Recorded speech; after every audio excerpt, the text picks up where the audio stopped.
ગુજરાતે વિકાસની ક્ષેત્રે જે હરણફાળ ભરવી છે, અનેક સિદ્ધિઓ મેળવી છે, એના કારણે દેશ અને દુનિયાનું ધ્યાન ગુજરાત તરફ દોરાયું છે. અમારી આ નવી સરકારનું પહેલું બજેટ છે અને 12મી પંચવર્ષીય યોજના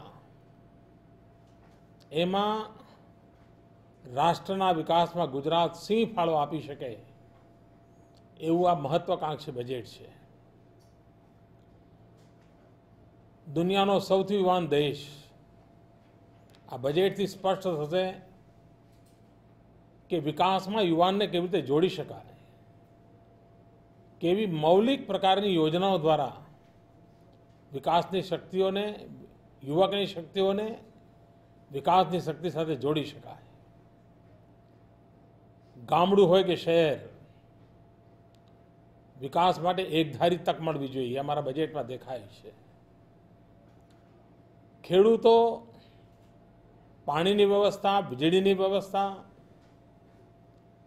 અને ગુજરાત તો નાના અને સીમાંત ખેડૂતોનું રાજ્ય છે. ગુજરાત મોટા ખેડૂતોનું રાજ્ય નથી.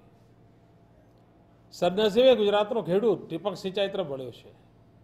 આ વખતે આ ટપક સિંચાઈને કરવેરામાંથી મુક્ત કરી દીધી છે, જેથી કે એને વેગ મળે. મહિલાઓના કલ્યાણની વાત હોય, કુપોષણ સામેની લડાઈની વાત હોય, સમાજના સર્વ વર્ગને સ્પર્શનારું અને સૌને વિકાસમાં જોડનારું આ બજેટ છે. જે લોકો પ્લાન અને નોન પ્લાનની ભાષાને સમજે છે એ બરાબર સમજી શકશે કે જો ભારત સરકારના બજેટની સાથે ગુજરાતના બજેટની તુલના કરવામાં આવે તો ભારત સરકારના કુલ આયોજનમાંથી માત્ર 35% વિકાસ માટે વપરાય છે. 65% વહીવટ અને વ્યવસ્થા માટે વપરાય છે. ગુજરાત રાજ્ય એવું છે કે જ્યાં 65% રકમ વિકાસ માટે વપરાય છે અને માત્ર 35% વ્યવસ્થા અને વહીવટમાં જાય છે. આટલી કરકસર અને રૂપિયાનો વિકાસમાં સર્વાધિક ઉપયોગ એવી એક ઉત્તમ મોડેલ ગુજરાતના વહીવટમાં, ગુજરાતના વિકાસમાં અને ગુજરાતના બજેટમાં પણ જોવા મળે છે. ગુજરાતને વિકાસની નવી ઊંચાઈઓ પર લઈ જનાર, શહેર અને ગામડાનું કલ્યાણ કરનાર, ગરીબ અને નવોદિત મધ્યમ વર્ગ જેના પર સવિશેષ ધ્યાન આપીને આ બજેટમાં યોજનાઓ કરી છે.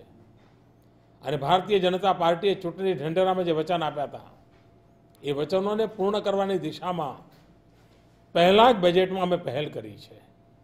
અનેકવિધ કાર્યક્રમોના આયોજન આવરી લીધા છે અને એના કારણે ભારતીય જનતા પાર્ટીનું જે વિકાસનું અને ગુજરાતની ઊંચાઈઓ પર લઈ જવાનું સ્વપ્ન છે એ સાકાર કરવાનો મજબૂત પાયો 5 વર્ષના આ શાસન માટેના પહેલા વર્ષના બજેટમાં સ્પષ્ટ દેખાય છે.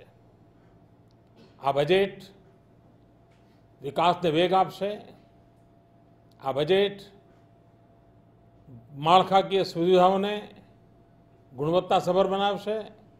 આ બજેટ શિક્ષણ સામાન્ય માનવીના ગુણવત્તાવાળા શિક્ષણની દિશામાં લઈ જશે. આરોગ્યની સેવાઓમાં ગરીબમાં ગરીબ માનવીને ઉત્તમમાં ઉત્તમ આરોગ્યની સેવાઓ મળે એવી વ્યવસ્થા સાથેનું હશે. કુપોષણ સામેની લડાઈ માટેની અનેકવિધ પહેલ આ બજેટમાં કરી છે અને આ બજેટ ગુજરાતની આવતીકાલ માટેની ઉજ્જવળ કારકિર્દીના એક સ્વર્ણિમ પૃષ્ઠ બનીને આવ્યું છે. ધન્યવાદ મિત્રો.